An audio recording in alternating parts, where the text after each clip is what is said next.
Hello, जय हिंद, नमस्कार। मेरे शेर सैन्य डी के परिवार में आप सभी का हार्दिक स्वागत है। साथियों, आज हम बात करेंगे जो फायरमैन की न्यू वैकेंसी आ रही है आपके लिए। बम्पर वैकेंसी आ रही है। राजस्थान के अंदर जितने पद आए थे उससे भी ज्यादा यहाँ पर पद आने वाले हैं। दुगने ही आप यहाँ पर मान लीजिए। कहां पर आपकी जो वैकेंसी आ रही है, ये आ रही है यूपी पुलिस फायरमैन की। ये आपकी भर्ती आ रही है साथियों।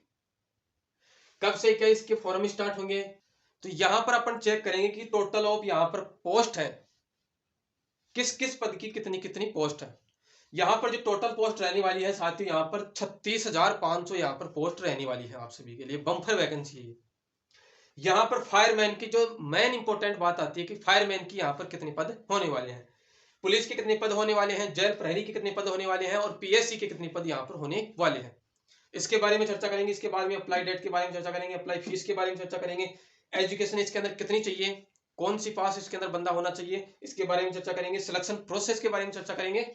इसके बाद में जो भी यहाँ पर एज क्राइटेरिया जो आपका रहेगा और जो भी आपका पीएटी पीएचडी रहेगा इन, और साथ ही जो इंपॉर्टेंट बात आती है यहाँ पर जो पिछली जो लास्ट ईयर है उसकी जो कट ऑफ रही थी वो कितनी रही थी, यानी कि जो 2018 के अंदर जो वैकेंसी आई थी उसकी जो कट ऑफ रही थी उसके बारे में चर्चा करेंगे। तो सबसे पहले अगर आप चैनल पर नए हैं तो चैनल को कर दीजिए सब्सक्राइब, बेल आइकन दबा दीजिए, क्योंकि साथियों आपको इस चैनल के ऊपर इसी प्रकार का कंटेंट यहाँ पर मिलता रहता है। चाहे फिर स्टेट गवर्नमेंट से संबंधित या प्राइवेट सेक्टर या गवर्नमेंट सेक्टर हुआ या फिर सेंट्रल गवर्नमेंट से संबंधित जो भी वैकेंसी संबंधित अपडेट आती है यहां पर आपको तुरंत अपडेट मिल जाती है। तो स्टेट गवर्नमेंट की यानी कि यूपी सरकार की यह वैकेंसी आपको बम्पर देखने को मिल रही है।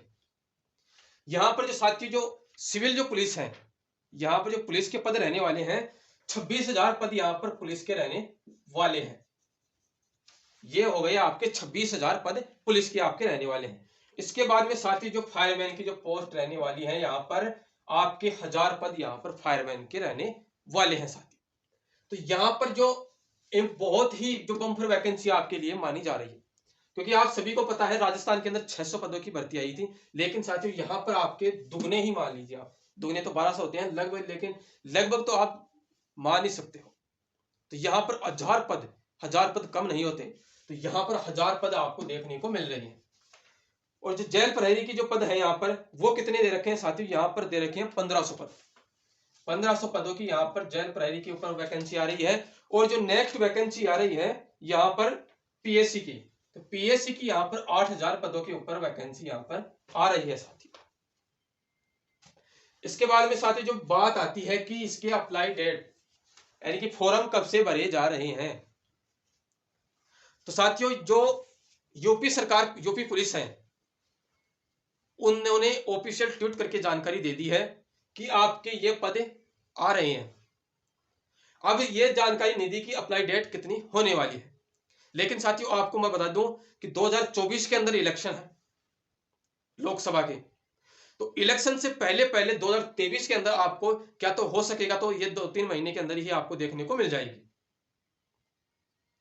2-3 महीने, क्योंकि फिर बाद में पहले निकालेंगे वैकेंसी तो करते करते कंप्लीट करते करते कम से कम 8-10 महीने तो गुजर ही जाएंगे, तो कम से कम पहले ही निकालेंगे तो 2-3 महीने के अंदर आपकी आने की पूरी संभावना है। क्या तो आपको मार्च तक देखने को मिल जाएगी, इसकी फॉर्म है वो स्टार्ट हो जाएंगे। एप्लीकेशन की फीस है तो एप्लीकेशन फीस भी आपको उसी टाइम पता चलेगा। लेकिन साथ ही यहाँ पर ये दे दिया है कि आपकी यहाँ पर जो एजुकेशन है, तो एजुकेशन आपकी होनी चाहिए 12वीं पास, यहाँ पर बंदा होना चाहिए 12वीं पास होना चाहिए, चाहे फिर किसी भी बोर्ड से मान्यता प्राप्त हो, स्टेट गवर्नमेंट या सेंट्रल गवर्नमेंट से मान्यता बोर्ड से, जो मान्यता प्राप्त बोर्ड है उससे 12वीं पास आप बंदा यहाँ पर होना चाहिए साथी। नेक्स्ट जो बात आती है कि यहाँ पर जो सिलेक्शन प्रोसेस आपका होने वाला है, यानी कि शॉर्ट नोटिफिकेशन तो यहाँ पर जारी कर दिया है, लेकिन साथ ही यहाँ पर जो कुछ जो इंपॉर्टेंट बात रहती है जैसे डेट वगैरह के बारे में नहीं दे रखा, फीस के बारे में नहीं दे रखा, और जो भी यानी कि जो पोस्ट वगैरह की जो डिटेल है वो दे दिया है यहाँ पर, सिलेक्शन प्रोसेस वगैरह दे दिया है यहाँ पर, और जो भी यहाँ पर वैसे जैसे जो फिजिकल वगैरह होगा आपका वो भी दे दिया है। लेकिन जो जैसे जो एप्लीकेशन फीस वगैरह है, डेट वगैरह है, तो ये जब ऑफिशियल नोटिफिकेशन पूरा जो जारी होता है उसी टाइम यहाँ पर ऑफिशियल नोटिफिकेशन के अंदर आती है साथी। इसके बाद में साथी जो बात आती है कि जो रिटन एग्जाम आपका होने वाला है ये क्या क्या होने वाला है, तो यहाँ पर रिटन एग्जाम के अंदर एग्जाम पैटर्न आपका क्या क्या रहेगा तो आपको बताने वाला हूं आगे। इससे पहले यहाँ पर देख लीजिए पीएसटी होने वाला है, पीएटी होने वाला है और मेडिकल और डीवी के बाद में आपको यहाँ पर ज्वाइनिंग मिलने वाली है साथी। यहाँ पर देख लीजिए साथी, जो कुछ साथी बोलेंगे कि सर ये पुलिस की आ रही है भर्ती, तो इसके अंदर फायर का क्या, यानी कि जो अपने राजस्थान के अंदर तो फायर की तो अलग आती है, पुलिस की अलग आती है। साथियों आपको मैं बता दूं, यूपी के अंदर है, यूपी के अंदर पुलिस के अंडर ही आता है फायरमैन, यानी जो पुलिस ही भर्ती करवाती है फायरमैन की, और एक फायरमैन है वो पुलिस का ही हिस्सा होता है। अपने यहाँ पर तो अलग से होता है, जैसे डीएलबी वगैरह करवाती है यहाँ पर तो राजस्थान के अंदर, लेकिन जो यूपी के अंदर है, यूपी के अंदर फायरमैन पुलिस का ही एक अंग होता है। यहाँ पर जो नेक्स्ट बात आती है कि साथियों यहाँ पर एज क्राइटेरिया आपका क्या रहने वाला है, तो साथियों यहाँ पर जो आपका एज रहने वाली है वो रहने वाली है साथियों 18 से 22 साल, 18 से 22 साल। ओबीसी जो कैंडिडेट हैं तो ओबीसी को यहाँ पर 3 साल की यहाँ पर छूट दे रखी है, यानी कि 18 से 22 यानी कि 25 साल, 18 से 25 साल हो गया। इसके बाद में जो एससी एसटी कैंडिडेट आते हैं, एससी एसटी जो कैंडिडेट आते हैं उनको यहाँ पर 18 से 28 साल, 27 साल, सॉरी साथियों यहाँ पर 27 साल, क्योंकि एससी एसटी जो कैंडिडेट होते हैं उनको यहाँ पर 5 साल की छूट दे रखी होती है। यहाँ पर यानी कि जो ओबीसी कैंडिडेट है 3 साल की छूट हो गई और इनको 5 साल की यहाँ पर छूट हो गई। कुछ साथी बोलेंगे कि सर हम राजस्थान से आते हैं, हम बिहार से आते हैं, मध्य प्रदेश से आते हैं, पंजाब से आते हैं, हरियाणा से आते हैं, तो सर हम एससी के अंदर आते हैं तो हमारे को वहां पर एज के अंदर छूट मिलेगी क्या, फीस के अंदर छूट मिलेगी क्या? साथियों इसके अंदर ये दे रखा है कि आपके पास मूल निवास होना चाहिए, मूल निवास उत्तर प्रदेश का आपके पास होना चाहिए, तभी ही आपको वहां पर एससी एसटी के अंदर काउंट किया जाएगा। अगर आपके पास मूल निवास उत्तर प्रदेश का नहीं है तो आप जनरल के अंदर वहां पर काउंट होने वाले हो, यानी कि जो अदर स्टेट का जो भी आदमी जाएगा वो जनरल के अंदर वहां पर काउंट होगा। इसके बाद में जो साथियों बात आती है, इंपॉर्टेंट जो बात आती है कि यहाँ पर जो फीमेल जो कैंडिडेट है उनका अलग से दे रखा है। अलग से क्या दे रखा है कि फीमेल कैंडिडेट की जो एज होनी चाहिए वो होनी चाहिए 18 से 25 साल, 18 से 25 साल आपकी यहाँ पर फीमेल कैंडिडेट की आयु होनी चाहिए। अब कुछ साथी बोलेंगे कि सर हम तो एससी एसटी के अंदर आते हैं, लेकिन सर फीमेल की तो यहाँ पर 27 दे रखी है, तो इसके अंदर आप छूट देख लेना। ये तो जनरल की यहाँ पर दे रखी है कि जनरल जो कैंडिडेट है फीमेल उनकी यहाँ पर कम से कम ये, यानी कि जनरल वालों को यहाँ पर 3 साल की एक्स्ट्रा छूट यहाँ पर दे रखी है साथी।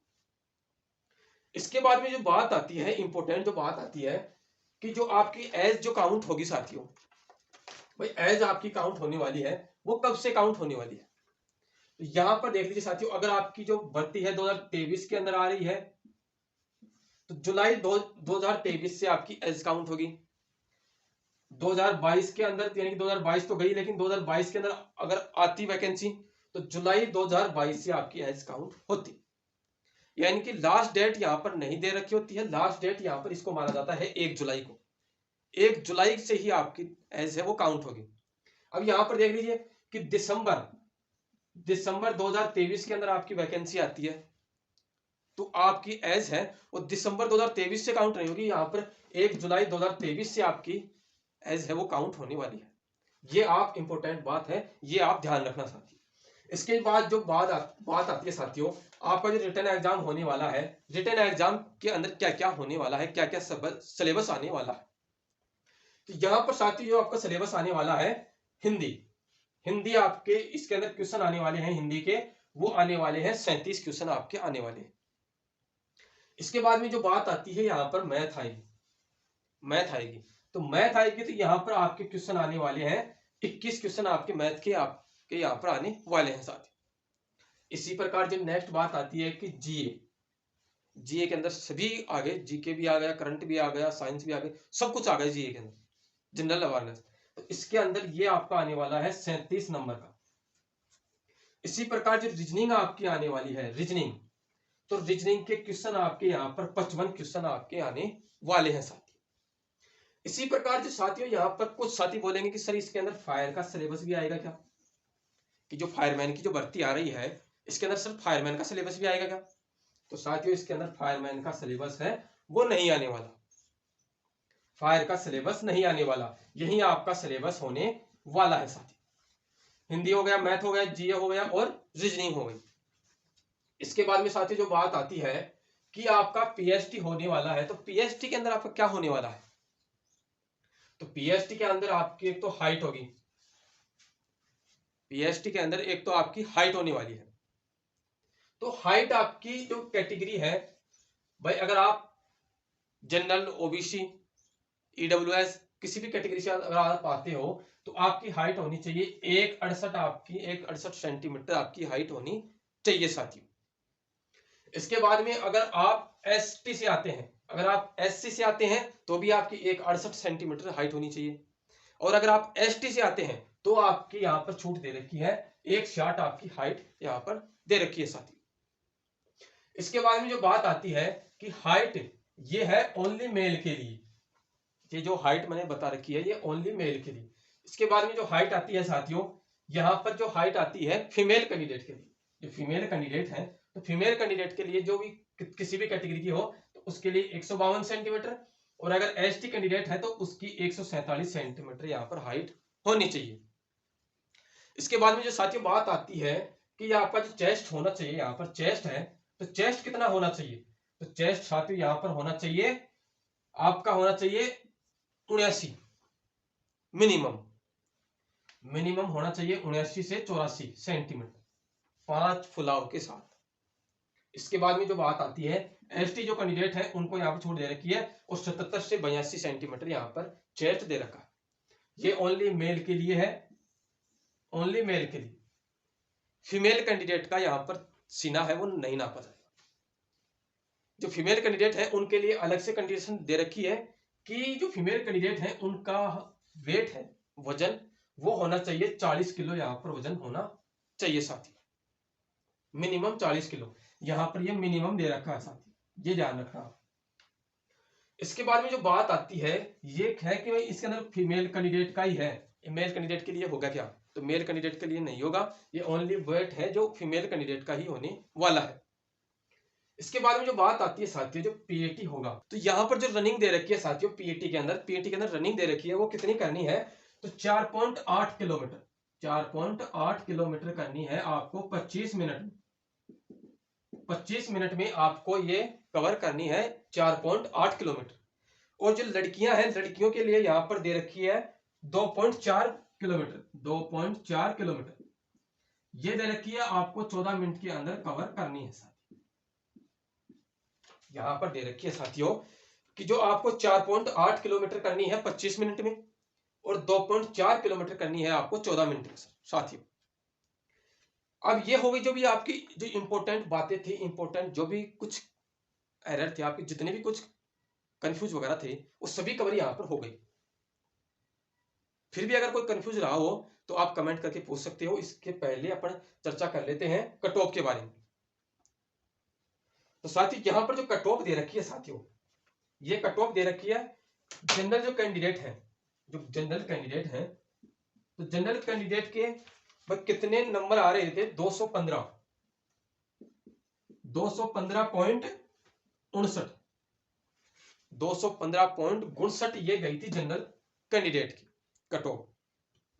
इसके बाद में जो बात आती है ओबीसी कैंडिडेट, ओबीसी कैंडिडेट की यहां पर जो कट ऑफ गई थी साथियों वो गई थी 204, 204.74, 204.74 ये ओबीसी कैंडिडेट की यहां पर कट ऑफ गई थी साथियों। इसके बाद में जो बात आती है एससी कैंडिडेट, तो एससी कैंडिडेट की गई थी 172, 172.94, 172.94 गई थी। इसके बाद में जो एसटी जो कैंडिडेट है, एसटी कैंडिडेट की गई थी यहां पर 135.11, एसटी कैंडिडेट की गई थी 135.11। यानी कि ये नंबर आपके अगर आ रहे थे तो आपके यहां पर कट ऑफ यानी कि सिलेक्शन, ये साथियों मैं किसकी बता रहा हूं? जो फिजिकल के लिए क्वालिफाई हुए थे, जो बंदे यानी कि एग्जाम के अंदर क्वालिफाई होकर के सिलेक्ट हुए थे फिजिकल के लिए, उनकी ये कट ऑफ बताइए साथियों। तो साथियों फिर भी अगर इसके अंदर कुछ भी आपको कंफ्यूज रहा हो तो आप कमेंट करके पूछ सकते हो। कमेंट का रिप्लाई मैं बहुत जल्दी देने की कोशिश करूंगा। और चैनल पर अगर आप नए हैं तो चैनल को सब्सक्राइब अवश्य कर लें, क्योंकि साथियों आपको इस चैनल के ऊपर फायर एंड सेफ्टी से संबंधित जितनी भी इंफॉर्मेशन आती है, जितनी वैकेंसी संबंधित अपडेट आती है, क्योंकि साथियों आपको सभी को पता है फायर एंड सेफ्टी के अंदर इतना कंपटीशन बहुत ही कम है, तो आपको यहाँ पर गोल्डन चांस है फायर एंड सेफ्टी डिपार्टमेंट के अंदर नौकरी लगने का। तो साथियों चैनल पर अगर आप नए हैं चैनल को सब्सक्राइब अवश्य कर लें।